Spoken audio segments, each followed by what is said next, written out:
Hello students, welcome to BBVN online classes. So in our previous video we were reading the chapter Feelings written by C.J. Haig, where a boy is asking advice to his mother that when some bad boys tease him, that what will he do at that time. So his mother advises him very nicely that stand up for your feelings, but at that time do the things nicely so you may not hurt anyone. So we have completed the poem yesterday in our previous video, and today we are going to discuss the question answers. So the first question is, answer these questions with reference to the context. Okay, so the first is, they don't know how to fix that. वो who does they refer to?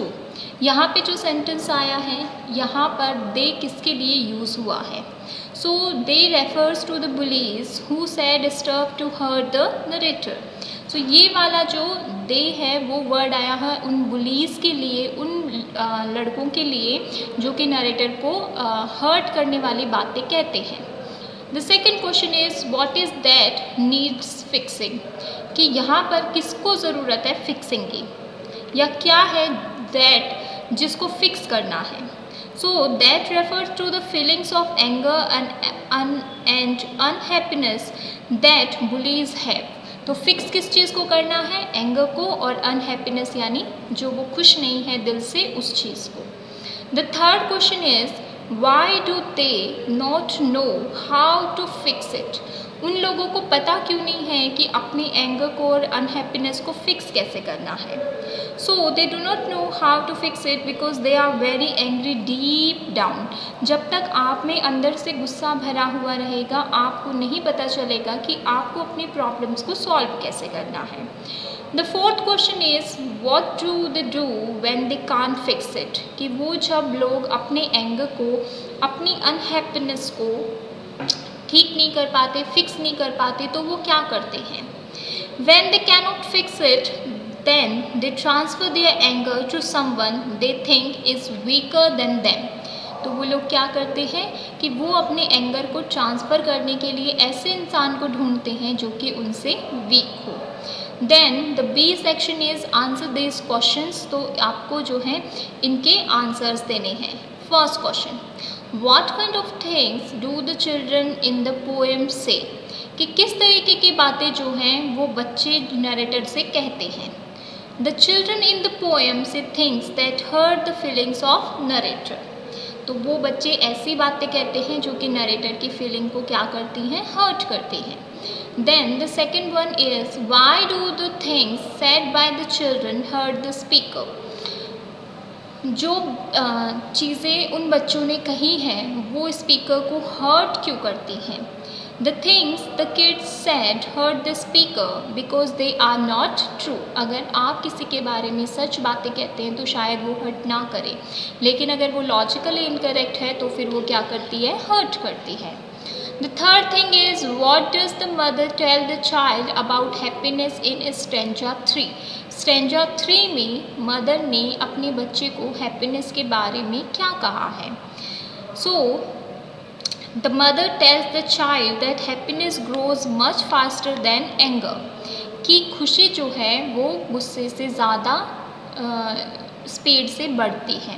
She also advises the children to child to stay happy because it is better that way. और वो अपने बच्चे को कहती है कि खुश रहो, क्योंकि खुश रहने से एंगर से ज़्यादा बेटर रहेगा तुम्हारे लिए. Fourth question is, what are some of the consequences of letting anger stay with you? क्या क्या वो चीज़ें हैं या कौन से कॉन्सिक्वेंसेज हैं जिससे कि आप एंगर को अपने साथ में ही रहने देने की परमिशन देते हैं. So the consequences of letting anger stay with us can be कैसा हो सकता है, ड्रेस्टिक हो सकता है, हॉरेबल हो सकता है। Anger is a waste of our lifes, हमारी ज़िंदगी में सबसे वेस्ट है वो एंगर है। And became uncontrollable resulting in more unhappiness and hate, और उसकी वजह से वो क्या करता है, हमारी लाइफ में अनहैप्पीनेस जो है उसको क्रिएट करता है, जिससे हमारी लाइफ जो है वो स्पॉइल होना शुरू हो जाती है। Fifth question is what advice does the mother give in the last stanza, कि लास्ट स्टेंजा में जो मदर है वो अपने बच्चे को क्या एडवाइस कर रही है। So the mother advises the child to stand up for his feelings, कि उसे दूसरे लोगों को ये बात कहनी चाहिए ईजिली कि वो क्या है, उनकी बातों से हर्ट हुआ है, उसको बुरा लगा है। To be assertive but do so in calm and a friendly way, अपनी बातों को कहना सही है लेकिन उसे बड़े ही शांति से, बड़े ही समझदारी से अपनी बातें जो हैं वो किसी के सामने रखनी चाहिए। Then match the stanzas to the key points they present, stanza है और इधर हमें की पॉइंट्स दे रखे हैं, तो हमें स्टेंजार्स को की पॉइंट्स के साथ में अरेंज करना है और मैच करना है। तो फर्स्ट जो है वो है स्टेंजा वन। स्टेंजा वन में क्या किया है बच्चे ने, questioning the behaviour of the bullies, यानी जो लोग उसको परेशान करते हैं उसके बिहेवियर पर सवाल उठाया है। स्टेंजा टू, स्टेंजा टू में उसने क्या किया है, explaining why there is bullying, उसने ये मदर ने ये बताया है कि लोग जो हैं वो किसी को बुली क्यों करते हैं, टीज़ क्यों करते हैं, परेशान क्यों करते हैं। Then stanza three, stanza three advising to be happy and shun anger, तो वहाँ थर्ड स्टेंजा में मदर जो है वो अपने बच्चे को एडवाइस कर रही है कि वो खुश रहे और एंगर को कभी भी अपने ऊपर कंट्रोल ना करने दे। And stanza four advising on how to deal with bullies, और फोर्थ स्टेंजा जो है उसमें एडवाइस किया गया है कि किस तरीके से जो बुलीज हैं उन पर क्या किया जाए, कंट्रोल किया जाए, उनको बड़े ही शांति से हैंडल किया जाए। So these are the explanation of the question and answers. You have to do the question answer in your notebook. So thank you so much, and we will start a new chapter in our next video. Thank you.